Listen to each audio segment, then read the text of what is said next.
আগের দিন হয়েছিল 124 পাতা থেকে, আজকে শুরু হবে 125 নম্বর পাতা। এখানে শুরুতেই বলা আছে একটা ঘটনা আছে, দুটো ঘটনা আছে, যে একটা অয়ন বলে একটা ছেলে আছে যার দাদিমাকে সে প্রতিদিন স্কুলে যাওয়ার সময় বলে যায়, কিন্তু হঠাৎ করে একদিন তার দাদিমা তাকে বুঝতে পারে না, চিনতে পারেনি যে সে কে আছে। তো অয়ন ভাবে যে তার দাদিমার কোনো না কোনো কিছু হয়েছে, বড় একটা ঝামেলা হয়েছে। এবার ডাক্তারকে ডাকা হলো। ডাক্তার যখন দেখলেন, তখন দেখার পরে বললেন যে 1 গ্লাস লবণ জল দিয়ে ঘুলে খাইয়ে দাও। তাহলে লবণ জল যখন খাইয়ে দেওয়া হলো, তখন তার দাদি আবার আগের মতো বা পূর্বের মতো অবস্থায় ফিরে এলেন। তাহলে এখান থেকে কি বুঝতে পারলাম যে তার শরীরে এমন কিছু ঘাটতি ঘটেছে যেটাতে কিসে আছে, যেটা কিসে আছে, লবণের মধ্যে উপস্থিত আছে। তার লবণের মধ্যে কি উপস্থিত আছে? Sodium ion, potassium ion, calcium ion. তাহলে এই সমস্ত আয়নগুলোর মধ্যে যে কোনো একটা আয়নের কি আছে, ঘাটতি রয়েছে। ঠিক পরবর্তী মুহূর্তে আরেকটা ঘটনার কথা উল্লেখ আছে, যে হঠাৎ অয়নের মা একদিন নলকূপ চাপছেন, নলকূপ থেকে জল বের করছেন, বের করতে করতে হঠাৎ করে অয়নের মা পড়ে গেলেন, পড়ে গিয়ে হাড় ভেঙে গেল।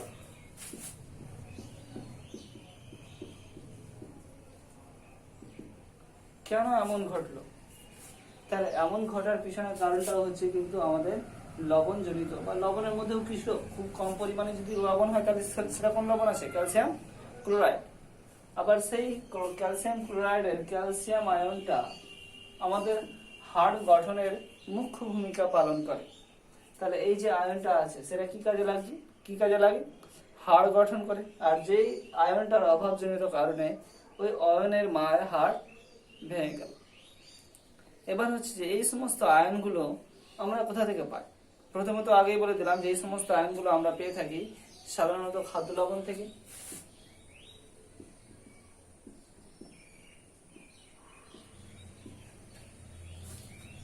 খাদ্য লবণ থেকে এই সমস্ত আয়নগুলো যে পাবো, এই ঘটনাটার পরিপ্রেক্ষিতে আরেকটা জিনিস বলা আছে, সেটা পরবর্তী পাতায় 126 পাতায় বেশ কিছুটা ব্যাখ্যা করা আছে। সেখান থেকে আমরা বুঝতে পারবো যে এই ক্যালসিয়াম আয়ন, সোডিয়াম আয়ন বা পটাশিয়াম আয়ন কি কাজ করে।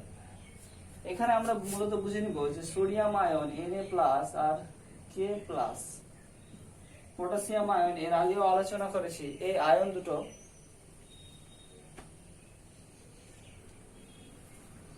আয়ন দুটো স্নায়ু স্পন্দন পরিবহনে সাহায্য করে।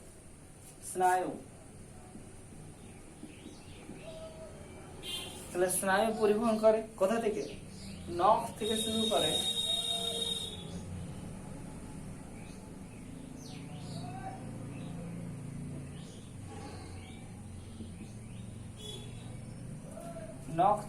করে মস্তিষ্ক, ব্রেন, সুষুম্না কাণ্ড, সব চারদিকে স্নায়বিক বার্তা বহন করে কে? এই সোডিয়াম আয়ন আর পটাশিয়াম আয়ন। এই সোডিয়াম আয়ন আর পটাশিয়াম আয়নের জন্যই কিন্তু যদি অভাব ঘটে, তাহলে আমরা কি হয়ে যাবে? আমাদের স্নায়ু স্পন্দনের পরিবহন হবে না বলে আমরা সাড়া দিতে পারবো না খুব সহজে। এবার হচ্ছে যে এদের মধ্যে যে আয়নটা আছে, যেটা বললাম এই তিনটা আয়নের মধ্যে এই আয়নটা যেটা আছে, সেটা খুব কম পরিমাণে পাওয়া যায় কোথা থেকে? লবণ থেকে। কিন্তু বেশিরভাগ পাওয়া যায় আমাদের দেহের খাদ্য থেকে, খাদ্য উপাদান থেকে। বিভিন্ন খাদ্য উপাদান আছে, যেমন উদ্ভিজ্জ খাদ্য উপাদান, প্রাণীজ খাদ্য উপাদান।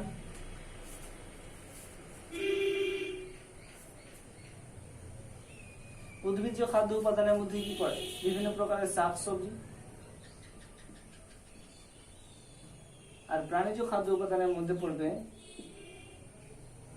দুধ, ডিম, দই, দুগ্ধ জাতীয় খাদ্য। যে সমস্ত খাদ্যগুলো আছে, সেই সমস্ত খাদ্যতে কিন্তু ক্যালসিয়াম আয়নটা খুব বেশি পরিমাণে পাওয়া যায়। এই ক্যালসিয়াম আয়নের মূল কাজ হচ্ছে হাড়ের গঠন করা বা হাড়কে গঠন করা। এছাড়াও ক্যালসিয়াম আয়ন দিয়ে আমাদের দাঁত যেটা থাকে, দাঁতটা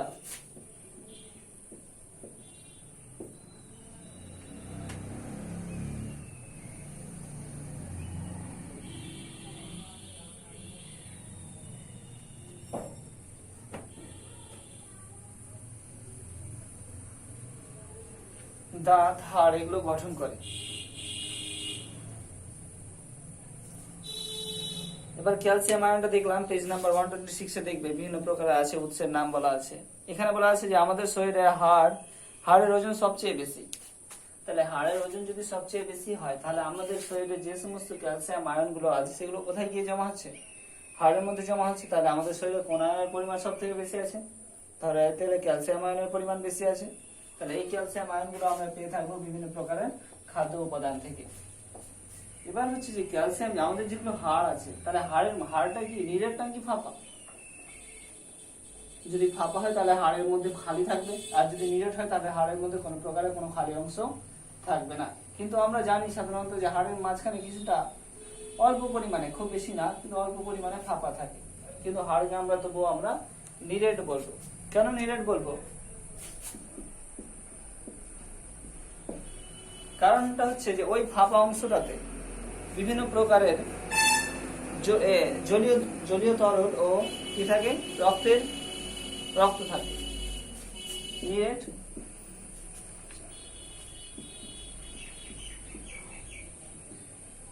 জলীয় তরল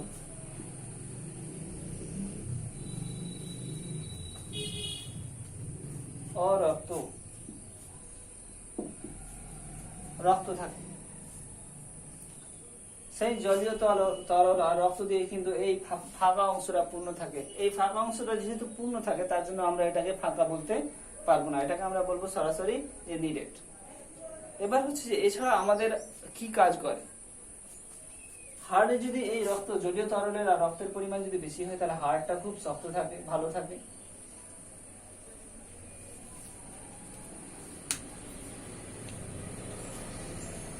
হাড়ের মধ্যে যে ক্যালসিয়াম আয়নটা থাকে, সেই আয়নটা কিন্তু শ্বেত রক্তকণিকার উপাদানের জন্য দায়ী। মানে শ্বেত রক্তকণিকা আমাদের শরীরে যে থাকে, তাহলে সেটাতেও কিন্তু ক্যালসিয়াম আয়নটা থাকে রক্তকণিকার মধ্যে। এখানে এছাড়াও বলা আছে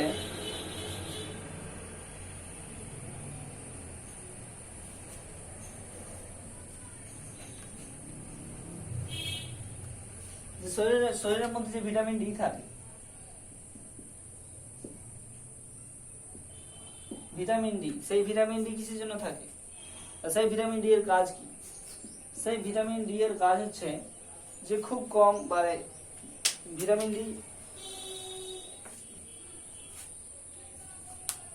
ভিটামিন ডি আমাদের রোগ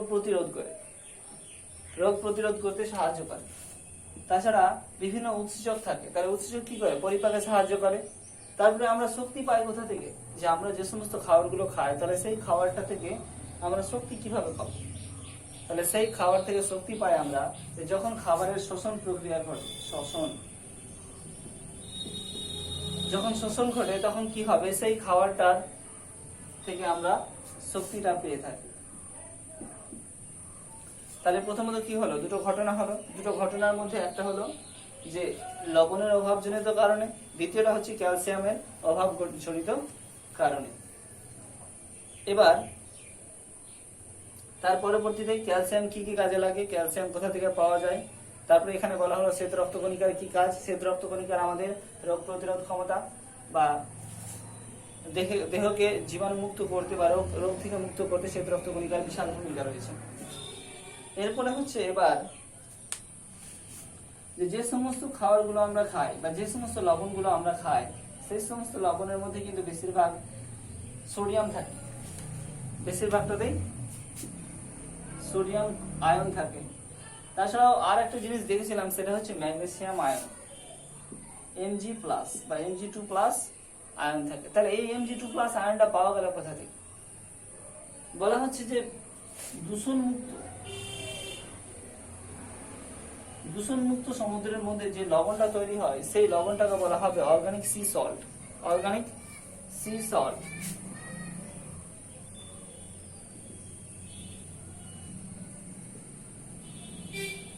এই অর্গানিক সি সল্টের মধ্যে কিন্তু বেশিরভাগ ম্যাগনেসিয়াম আয়ন থাকে। তাহলে এই ম্যাগনেসিয়াম আয়নটা কি করে? ম্যাগনেসিয়াম আয়নের এখানে কাজ বলা আছে ব্লু কালারে, দেখবে 127 পাতায়, যে আমরা যে বুদ্ধিমান আছি, তাহলে আমাদের মস্তিষ্কটা বেশি ভালো আছে। তাহলে মস্তিষ্ককে ভালো রাখার জন্য কিসের কাজ আছে? তাহলে মস্তিষ্ককে শুষ্ক রাখার জন্য আমাদের দরকার হবে আয়োডিনের। তাছাড়া যে আমরা লবণের ব্যবহার শিখেছি, অন্যান্য প্রাণীরা তো জানে না যে লবণের কিভাবে ব্যবহার আছে। তারা যদি জানতো তাহলে কি ঘাস পাতা খেত না। তারাও আমাদের মতো লবণ দিয়ে কোনো কিছু খেত। কিন্তু আমরা যে বুদ্ধিমান বা আমাদের বুদ্ধিকে কাজে লাগিয়ে আমরা লবণ খেতে পেরেছি, বা লবণের মধ্যে বিভিন্ন যে উপাদান আছে সেই সমস্ত উপাদানগুলোকে কাজে লাগাতে পেরেছি। এবার এখানে বলা হচ্ছে যে সমস্ত ম্যাগনেসিয়াম আয়ন আছে, সোডিয়াম আয়ন আছে, এই সমস্ত আয়নের মধ্যেও কিন্তু এই সমস্ত আয়নের সাথে যুক্ত থাকে লবণের আরেকটা উপাদান, ক্লোরাইড যৌগ বাদ দিয়ে আয়োডাইড যৌগ বা আয়োডিন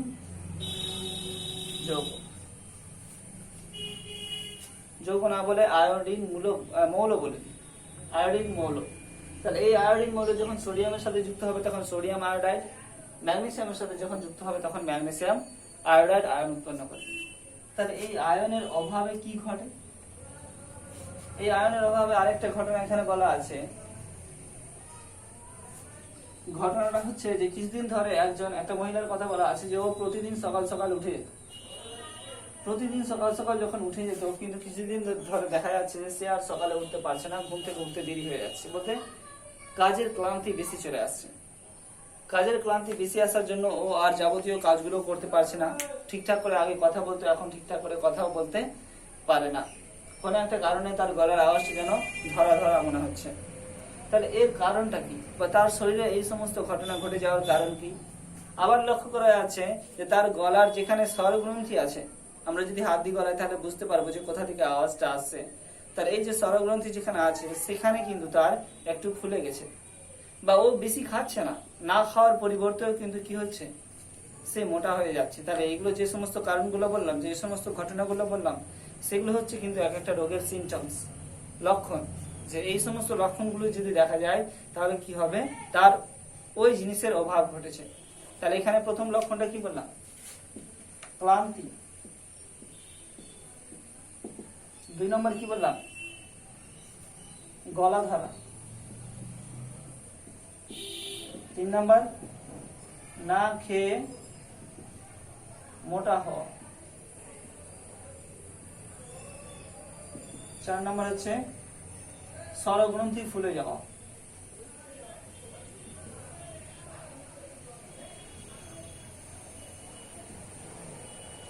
তাহলে এই সমস্ত লক্ষণগুলো যখন দেখা যাবে তখন বুঝে নিতে হবে যে তার শরীরে কোনো একটা কিছুর অভাব ঘটেছে।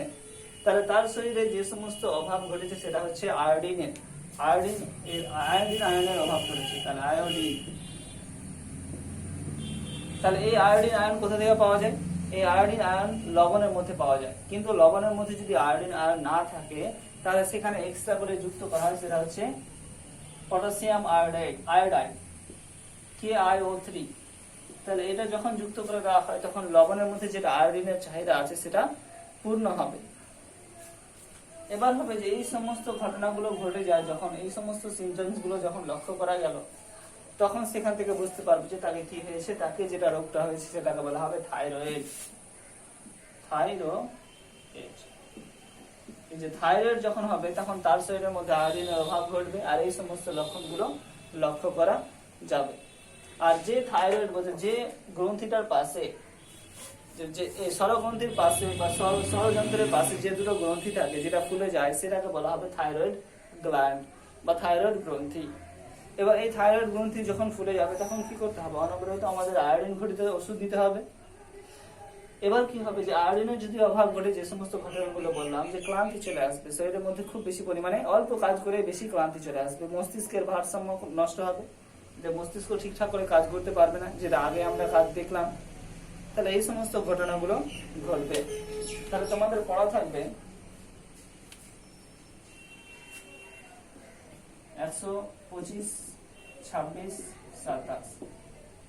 এবার হচ্ছে আজকে যেটা বলবো সেটা হচ্ছে আমাদের সিলেবাস সম্পর্কে, যে কতদূর পরীক্ষা হবে, আর কোশ্চেনের প্যাটার্ন সম্পর্কে বলে দিই অল্প করে।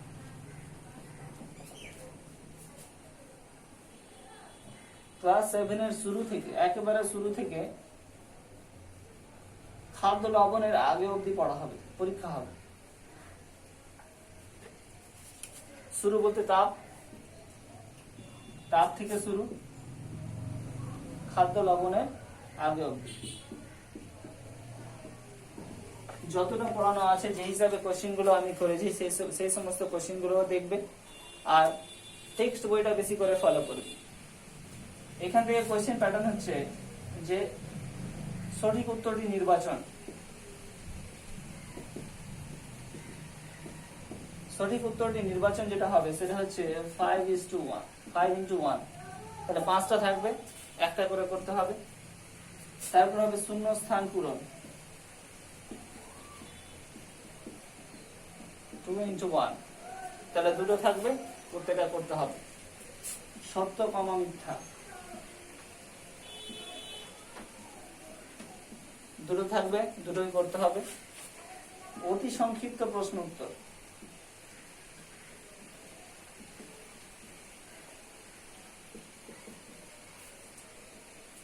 ফাইভ ইন্টু ওয়ান, তাহলে কত হলো 5, 2, 2, 5, টোটাল শর্ট প্রশ্ন হয়ে গেল 14 মার্কের। আর বাকি 6 মার্ক থাকে, সেটা হবে সংক্ষিপ্ত প্রশ্ন উত্তর।